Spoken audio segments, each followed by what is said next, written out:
balita. Hiwalay na daw yung Katniel. Tingin nga na baka fake news lang yan ha. Pinost ni Catherine. Hindi! Hindi pwede mawala ang Katniel. Hindi niya! Catherine! Bakit niyo ginawa sa amin to? Okay na ito. Breaking news! Walang pasok on all levels dahil hiwalay na ang Katniel. Pati sa balita ang OA, kala mo di ka nanonood ng movie ng Catherine ha? Umiiyak ka pa nga eh. Ayun na, nakakakilig naman. Wala nang nangyari. Hindi ka mamamatay. Oo na, die hard fan ako ng Katniel. Hindi! Hindi!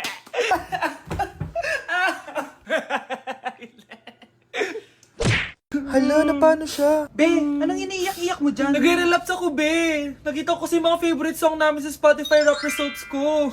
Lo, OA mo, be. Okay, class. Kanina notebook to?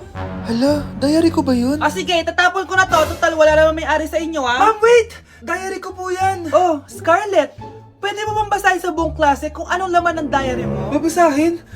Ma'am, nakakahiya. Go, Bes! O, ganito, Scarlett. Pag binasa mo yan, may plus points ka sa akin. Sige na nga, para sa plus points. Dear Diary, niligawan ako ng crush ko. Para ako nasa movie at kami yung bida. Siri plays Snow on the Beach. Yee! Ang harot ha? Kaya pala may Taylor Swift ka sa Spotify rap mo ha? Ano ba? Ito na nga, next na. Dear Diary, nagselo siya sa boy best friend ko. Gusto niya na makipaghiwalay sa akin. Hindi ko kayang mawala siya. I will die for you. OMG! Hula ko. Nasa Spotify rap pa si The Weeknd, no? Eto na nga. Medyo masakit to. Dear Diary, balita ko, may bago na siyang girlfriend. At yung best friend ko pa yung bago niya. Paano nila nagawa sa akin to?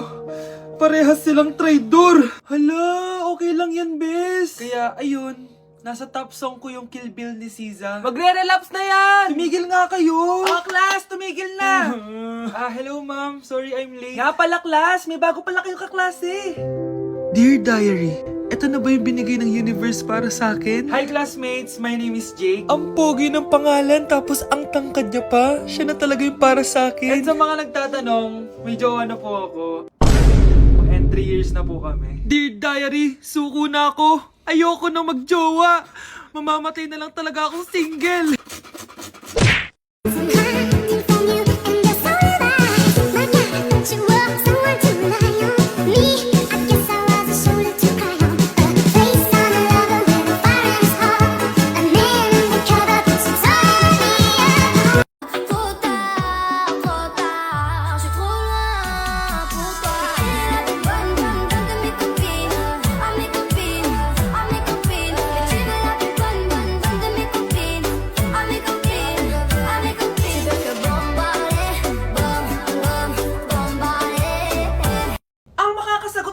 Plus point sa akin. What is 2 times 2? Ma'am ako, ma'am. Wala bang gustong sumagot? Ma'am, alam ko po yung sagot. 2 times 2.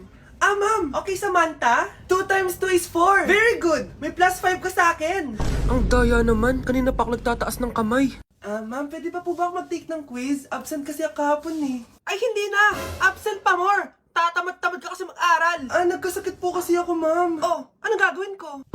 Ma'am, pwede ba ako mag-quiz kahit absent din ako kahapon? Oo naman. O ito, magsimula ka na. Thank you po, ma'am. Bakit siya pwede mag-quiz, ma'am? Bakit? May problema ka ba? Oo, may problema ako. Favoritism ka. Palagi na lang sa Samantha yung binibigyan mo ng chance. May galit ka ba sa akin, ma'am? Sabihin mo. Hindi ako galit sa'yo. Pero sa nanay mo, oo. Wag na wag mong dadama yung anak ko sa problema mo sa akin. Nay, anong meron? Yang nanay mo, pabida. Dapat ako yung top 1 ng high school kami. Alam naman natin dalawa na deserve ko talaga maging top 1. Hindi kagaya mo, binabayaran yung school para tumaas ang grade. Totoo ba yun, Nay? Sinungaling ka! Mana ka naman para sa nanay mo, Samantha. Nga pala, alam na ng principal yung pagiging favoritism mo. Good luck na lang sa'yo, ha? At dahil maraming hindi nakasagot ng full name ko, iibahin ko yung mga tanong. Salamat naman. Number 1. 2 plus 2. Yes, may tamang sagot na ako. Number 2. What is the powerhouse of the cell? Ang dali naman. Makaka-perfect ako. Number 3. Ano yung pangalan ng crush ko nung elementary pa ako? Ano na naman yan? Kung nakikinig talaga kayo, alam nyo kung sino yung crush ko. Aba ma'am, akala ko bang iibahin mo yung mga tanong. Bakit may mga ganyang tanong na naman? Malamang, para makasigurado ako na nakikinig talaga kayo. Wala namang may paki kung sino naging crush mo na elementary ka, ma'am. Wala namang may alam yan eh. Ma'am, alam ko po kasi sino yung crush nyo. Nakikinig po ako sa kwento mo. Buti pa si Michael, nakikinig. Di kagaya ng iba dyan. Sige, perfect ka na, Michael. Yes! Makinig din kasi kayo sa kwento ni ma'am. Number 4. Sino yung pinsan ng kapatid ng lola ko na tita ng mama ko na pamangkin na ate ko? Bagsak na naman ako! Okay, class. Last 5 minutes. Hirap naman nito. Be, ano sagot sa number 10? Huwag ka mong sa akin, Samantha. Mapapagalitan tayo kay ma'am. Tamot mo naman. Ayaw mo akong pakopyahin na? Bilisan nyo, class. 1 minute na lang. Ma'am, nangongopya po si Scarlett sa akin, no? Apakasinungaling mo, Samantha. May nangongopya pala dito. Bagsak ka na sa akin, Scarlett. Apakasama talaga ng ugali mo, Samantha. Nay! O anak, anyari sa'yo? Binagsak ako ng teacher ko. Naniwala kasi siya kay Samantha na nangopya daw ako. Totoo ba yun, Scarlett? Hindi, Nay. Siya talaga yung nangopya sa akin. Walang hiya yan, ah. Humanda siya sa akin. Tara, anak. A few moments later. Ma'am, bakit niyo po kami pinatawag dito? Eh, kasi yung anak mo, sinungaling. Siya naman talaga yung nangopya kay Scarlett eh. Hindi po totoo yan. Para malaman natin kung sino nagsasabi ng totoo sa inyong dalawa, mag-quiz na lang kayo ulit. Patay ako nito. Humanda ka ng mapahiya, Samantha. Okay, time's up. Pass your papers. Scarlett, naka-perfect ka. Yes, talino talaga ng anak ko. Samantha, wala kang tamang sagot. Ikaw talaga ang totoong nangungopya. Nakakahiya ka, Samantha. Humanda ka sa akin sa bahay. Tara! Huwag po, Nay! For our last question, ano ang full name ko? Wala naman yun sa lesson ah. Siyempre, dapat alam niyo yung pangalan ko. Dami namang alam nito. Di ko maalala full name niya. Perfect na sana ako eh. Kapag di niyo nasagutan yan, minus 10 kayo sa akin. Aba, ma'am, paano namin malalaman yung full name mo? Eh, di ka naman nagpakilala sa amin. Ano ka, sikat? Artista? Ang lakas mo mag-minus kapag di nasagutan yung full name mo? Sige nga, ano full name ko? Kapag di mo nasagutan, ma-minus ko yung sweldo mo. Tsaka magagamit ba namin yan kapag nagtrabaho na kami? Di naman, di ba? Paki namin sa full name mo. Uy, Scarlett, di ba ex-boyfriend mo yung bago ni Samantha? Samantha, tinraidor mo ko. Hi, Scarlett! Sabay na tayo mag-review. Sino ka? Lu, ako to, si Michael. Kaklase mo ako, di ba? Alam ko lahat ng sagot sa exam. Talaga ba? Sige na nga, turuan mo ako dito. Yes! Sabay tayo magiging perfect! Uy, sarap niyan na! Oh, mag-isa ka lang? Oo. Wala naman akong kaibigan dito eh. Ako, pwede ba ako maging friend? Boyfriend? Ha? Ayan ka na naman eh. Joke lang, ito naman. Kain na nga tayo. Oh, Scarlett, ano yan? Ba't ka na kasi mangot? Bagsak kasi ako sa quiz kanina. Naku, okay lang yan. Ako nga, araw-araw bagsak sa'yo eh. Ha? Ano sabi mo? Sabi ko, smile ka na kasi pasado ka naman sa akin. Alis na ako, pasok na ako ah. Baliw! Ay, umuulan pa! Ang mga gamit ko! Ayan, di ka kasi nagdadala ng payong. Pag ikaw nagkasakit ha, pasalamat ka, nandito ako. Michael, ba't nandito ka pa? Hatid na kita sa bahay niyo, baka mapano ka pa. Gusto ko safe ka makauwi. Lo, sige na nga. Go na, Scarlett? Michael? Ship ko kayo. You may kiss the bride. Mag-kiss Baka na kayo. kaya, Anong kiss? Lu, parang di gusto. Dalian yun, nakis mo na sa noo. Humanda ka, Scarlett. Tapos na yung maliligayang araw mo. Hi, Bes! Uy, Bes! Boyfriend ko nga pala, Michael, si Samantha, best friend ko. Hello, Samantha. Nice to meet you. Hi, Michael. Ako nga pala si Samantha. Una na kami, Bes, ha? Bye-bye. Masaya naman kami dati. Inagaw lang siya ni Samantha. Yung best friend ko pa. Nay, alis lang ako, ha? Sige, anak. Iniwan niya phone niya. Ano kayang pinag-uusapan nila dito? Mga walang iya kayo. Humanda kayo sa akin. A few moments later. Bakit niyo po kami pinatawag, Nay? Kung hindi ko makikita yung phone ni Kyle, hindi ko malalaman yung pinagsasabi niyo sa akin. Lagot tayo, ate. Kung san-san mo kasi nilalagay phone mo, Kyle. Nakalimutan ko eh. Mag-umpisa tayo sa'yo, Kyle. Anay, puro na lang itlog at hotdog niluluto ni nanay. Mas masarap pa magluto yung kapitbahay natin. Sige, next time, ipagluluto kita na sinigang na hotdog. O ikaw, Brianna. Alam niyo bang nagalit sa akin si nanay kasi dati with high honors ako, di ba? Tapos ngayon with honors na lang. Eh siya nga bagsak nung high school eh.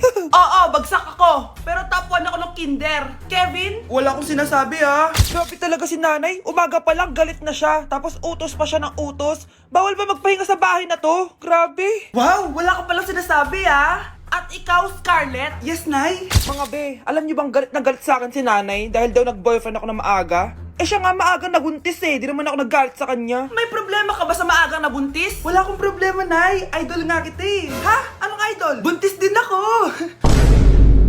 Bakit nawawala alaman ng class funds, ha? Sinong kumuha na ito? Ah, ma'am, kilala ko po kung sino yung kumuha. Oh, Samantha, sino kumuha? Sino pa ba, ma'am? Eh, this is Scarlett. Ha? Wala akong kinukuha. Scarlett, ikaw pala yung kumuha ng class funds? Sumama ka sa principal. Ngayon na. Apaka-hype talaga nitong si Samantha. Bye, Scarlett. Dami nito ah. Mukhang makakabili na ako ng bagong phone. Ha! Nahuli din kita! Ikaw pala yung kumukuha ng mga class funds natin? Oo, ako yung kumukuha.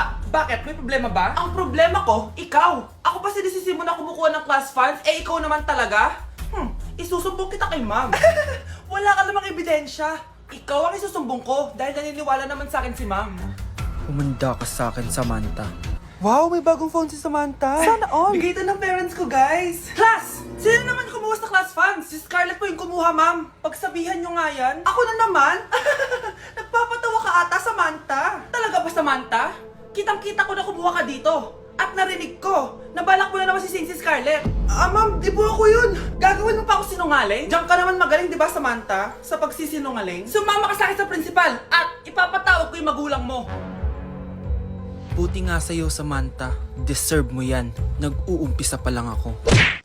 Yes! Ang taas ng score ko! Anong score mo, Scarlett? Ah, 19 yung score ko. Ay, hindi perfect. Buti pa ako, naka 20. Bawi ka na lang next time, ha? Scarlett, nagawa mo ba yung assignment natin? May assignment tayo? Hala, di ko nagawa. Huwag mo nang sasabihin kay mama. Ah, sige, di ko sasabihin.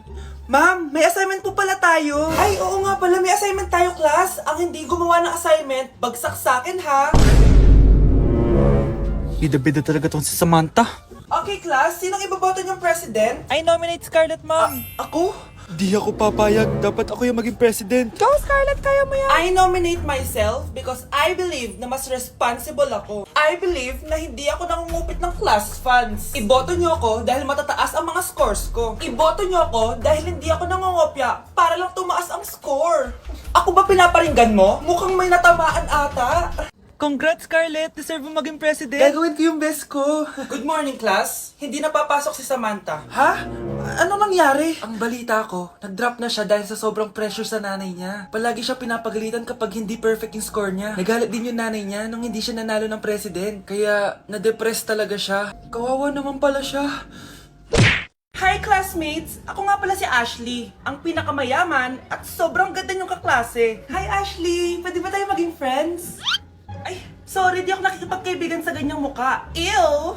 Sumanong ugali nito. At least maganda ako. Eh, ikaw?